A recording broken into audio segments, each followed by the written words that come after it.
বললেন? হিন্দু ধর্ম নিয়ে বলতে গেছিলেন। হিন্দু ধর্মটা কি? নাকি সরস্বতী পুজো করতে দেওয়া হয় না বাংলায়। সব বাড়িতে বাড়িতে পুজো হয়েছে, সব স্কুলে পুজো হয়েছে, সব কলেজে পুজো হয়েছে, সব ক্লাবে পুজো হয়েছে, সব পাড়ায় পুজো হয়েছে।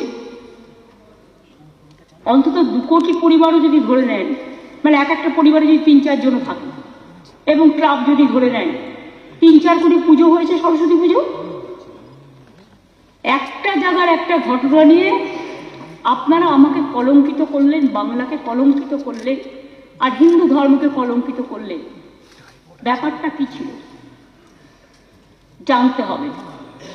আমি অন রেকর্ড করে দিয়ে যাব, সেখানেও পুজো হয়েছে। আর আমি যোগেশচন্দ্র চৌধুরী কলেজের ডিগ্রি কলেজের স্টুডেন্ট ছিলাম না, আমি যোগমাধবী কলেজের স্টুডেন্ট ছিলাম।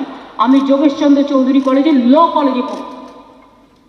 যেহেতু ওখানে একটা বিল্ডিং মেটেরিয়ালসে একটা কাজ হচ্ছিল, কনস্ট্রাকশনে, একটা জায়গায় গার্বেজ পড়েছিল, রাবিশ পড়েছিল। তাই ওরা বলেছিল গেটের সামনে না করে তোমরা একটু সরিয়ে নাও। ওরা গেটের ভেতরে করতে চেয়েছিল। তারপরে তো কোর্টেও যায়। কোর্টের নির্দেশ অনুযায়ী 2টো পুজোই হয়েছে। যোগেশ চৌধুরী হয়েছে, যোগেশ চৌধুরী ল কলেজে হয়েছে। এটা হচ্ছে যোগেশ চৌধুরী কলেজের ল কলেজের সরস্বতী পুজোর ছবি।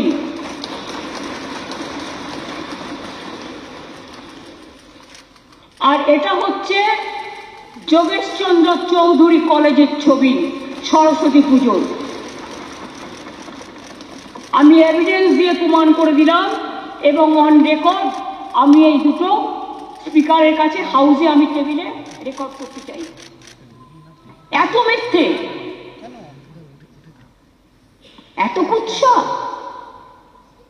आगे तो बोलते दिल्ली नेतारा ऐसे ममता जी तो सरस्वती पूजा भी नहीं करने देता, दुर्गा पूजा भी नहीं करने देता। कत दुर्गा पूजा है,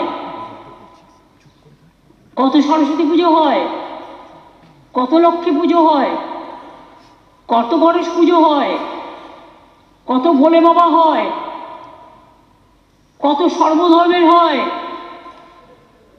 আমাকে বলেছে আমি নাকি হিন্দু ধর্মকে তাচ্ছিল্য করি আর আমি মুসলিম লীগ করি। আমাকে এই জীবনে এসেও শুনতে হবে এত সংগ্রাম করার পর